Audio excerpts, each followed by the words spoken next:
As we celebrate Black History Month, two student researchers are working to make sure a piece of Bay Area Black history isn't forgotten. KTVU's Andre Senior reports now on the efforts to preserve an important cultural center in Berkeley.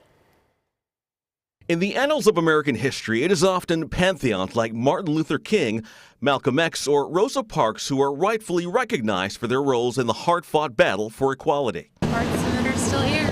But Tessa Rissacker and Max Lopez are making sure this building, now occupied by the City of Berkeley, gets its due for its role in Bay Area Black history. In places like this, which were designed to bring Black art and Black achievement to everyone. Located at the corner of Martin Luther King Boulevard and Derby Street. Well, it's right on the historic red line between white Berkeley and Black Oakland. It was a place where Black art, literature, and politics converged. It made that incredible richness of Black culture and innovation available for everyone to learn about and to celebrate.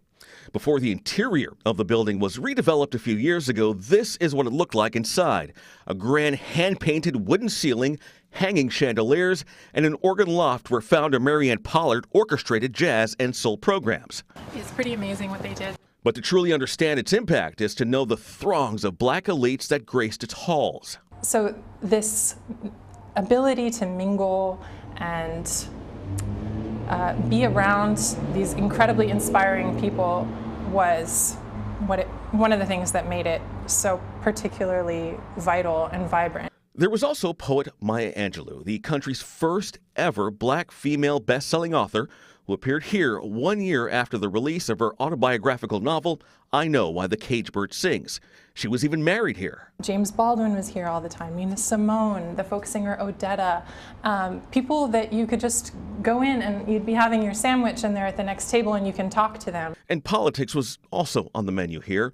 Writer James Baldwin would argue here that the deeper meaning behind politics is to focus on love and accountability, a view less traditional to what we're experiencing today. Counter to that, in the Rainbow Sign, it was about bringing people together to debate and to disagree, but still with the understanding that we're here building something together. Described in Max Lopez's and Tessa Risacker's research, the facility was somewhere between a Black nationalist headquarters and middle-class social club that hosted a wide spectrum of individuals. It was also at the forefront of the Black arts scene. This now famous painting, The Liberation of Aunt Jemima, by Betsy Saar, was originally created especially for a Rainbow Room exhibition back in 1972. The municipal government would hold meetings at Rainbow Sign instead of at City Hall, because when they held them at City Hall, no one would show up, but when they held them at Rainbow Sign, people came. Founded by Marianne Pollard, seen here with James Baldwin, and a group of Black women, Rainbow Sign in some ways can be traced back to the civil rights era of the 1950s and 60s as the movement gained momentum. And then in 1970, the U.S. established Black History Month. A year later, Rainbow Sign was born. And what was actually happening in the Rainbow Sign was that people were getting together and they were fostering intellectual development. Pollard opened the facility to residents of Berkeley and surrounding area. Guests like Vice President Kamala Harris visited regularly as a child, and she wrote about it in her memoir, The Truths We Hold, describing it as an influence on her life. But 6 years after Rainbow Sign opened to the community, it closed its doors. According to Max Lopez, the strange irony in how that happened isn't dissimilar to conditions the Bay Area is experiencing today, when economic downturn affects marginalized communities. They just couldn't hang on to the space.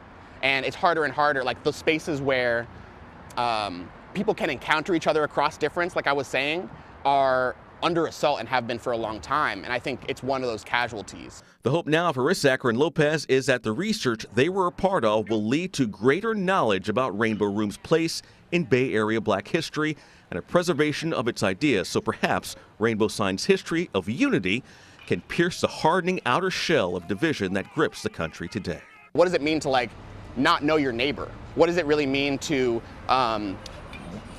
be afraid to talk to someone who isn't like you? I think that's something that the Rainbow Sign was trying to tackle head on, that in some ways we've kind of fallen down on that job. Tessa Rissacker is now trying to get the former site of Rainbow Sign designated landmark status so it's protected and remembered in the future. I'm Andre Senior, KTVU, Fox 2 News.